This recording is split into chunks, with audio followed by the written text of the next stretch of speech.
Hi, I'm Professor Donna Byrne from William Mitchell College of Law, and this is the Estates and Trusts online module about charitable trusts. This is module 10C.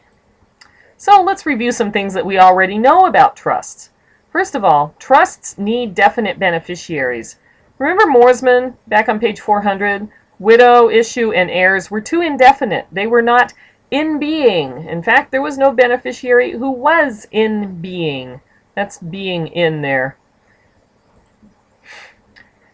In addition, we know that trusts are not easy to change once they become irrevocable, and the settlor is not around.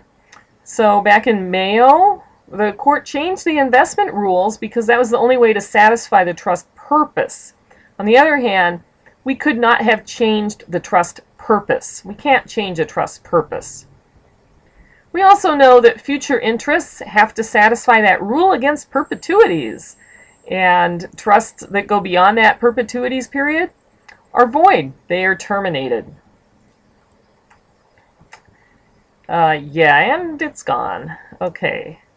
So trusts do need definite beneficiaries, trust purposes can't be changed, and future interests have to satisfy the rule against perpetuities. All right. This module is about charitable trusts. Some objectives. We will identify the advantages of charitable trusts, and I've just given you some hints. We will describe charitable purposes, and we will describe and apply the doctrine of see pray. Pronounce it. See pray. Okay, first thing, this is an advantage. Charitable trusts don't need definite beneficiaries. And if we have to, we can change the purpose. Yes, really. And, goody goody, the rule against perpetuities doesn't apply. Must be good to be a charitable trust. Very good indeed. Why? Okay, your turn. Review. What are those three things? Right. Don't need definite beneficiaries. We can change the purpose. And no rule against perpetuities. Notice that this is in addition to tax benefits. We don't care about tax benefits in this class, which is really too bad because tax is so much fun. Okay, so what makes something a charitable trust? Take me out. Okay, first of all, of course, it has to be a trust, and it has to have a charitable purpose. So let's look at St. Mary's Medical Center, Inc. on page 457. Okay. Facts are kind of a challenge here. Cornelia G. Haney left money in trust for the use and benefit of St. Mary's Hospital for the purpose of creating a Haney Memorial. Okay, they did that. The trustees used the money to build a chapel with a plaque noting that it was a memorial to Haney. Almost 50 years later, the hospital wanted to expand, and that would mean demolishing the chapel. Now, Cornelia's relatives argued that the chapel could not be removed because it was held in trust. Was it? Well, there was a trust that had money. The trust spent the money to build a chapel. Now, was the trust done then, or did it now own a chapel instead of money? And if it did own a chapel, who was the trustee? The hospital? Well, if the hospital's the trustee and the chapel is the trust property, who's the beneficiary? Oh, would that also be the hospital? That would be a problem because we need a beneficiary who's not the trustee. So clearly Cornelia had a good purpose in mind, but did she really have a trust in mind? Or did she just want to benefit the hospital and create a memorial? Because that was benevolent. But that's not the same as creating a charitable trust. Let's look at language from the case. Here, to the extent there was a stated purpose, that purpose was met when the chapel was constructed and a plaque memorializing Haney was placed there. When a trust has met its purpose, it terminates. We saw that. The mere statement of the purpose for a charitable devise does not transform it into a charitable trust. Devises can be charitable without being given in trust. We don't focus on charitable devises in this class. because they're really not much different from other devices. Now, for tax purposes, it matters, right? For tax purposes, we get a deduction for a charitable device, but we don't care about that in this class.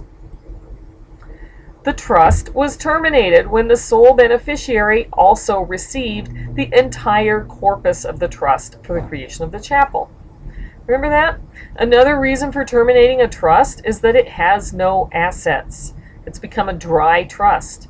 If all of the assets were distributed, we don't need a trust. Right? We can get rid of it. It's like tossing the box once you open it and take out the present or the books, whatever you ordered from Amazon.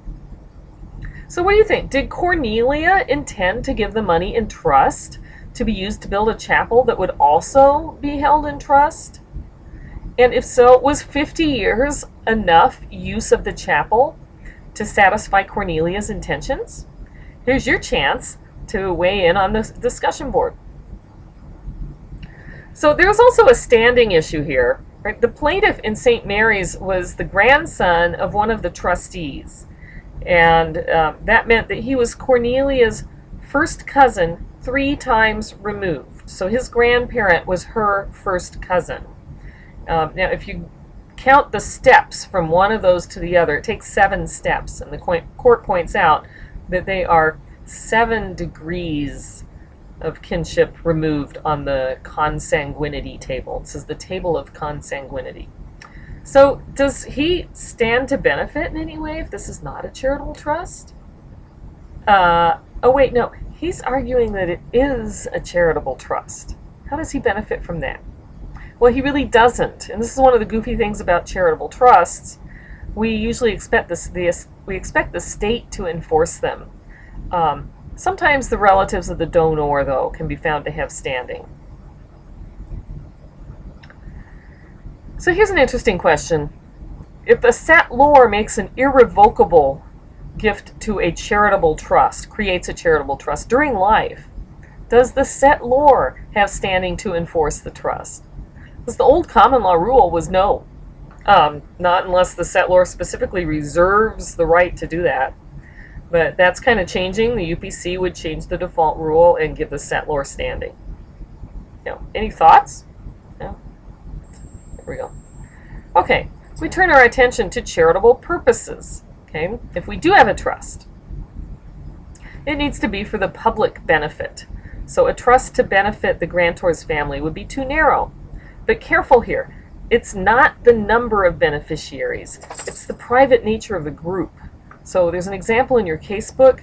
A trust to care for victims of a particular rare disease would be okay, even though that would be a very small number of people. Okay, and the benefits themselves have to actually advance the charitable purpose. So I direct your attention to Shenandoah Valley National Bank, described on page 468. The donor left money to pay income to children of a local school on the last day before Easter and the last day before Christmas to further their education. Now, education is a charitable purpose, but there's nothing that said the kids had to use the money for education, and the timing kind of suggests this is just a feel-good thing and not really like a scholarship. The court said that's benevolent, but it's not a charitable purpose. Doesn't make it a charitable trust.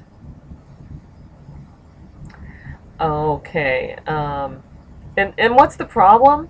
The problem is this will violate the rule against perpetuities, because we're looking for beneficiaries out into the future and they don't tie to any lives in being. Invalid. Oh, yeah. Okay, what about modifying a trust? A benefit to being a charitable trust is that we can modify the purpose if we need to. Now, in Mayo, the court modified some administrative rules, but that's not the same as modifying the purpose. I'm going to stop here. We'll start the next video right here.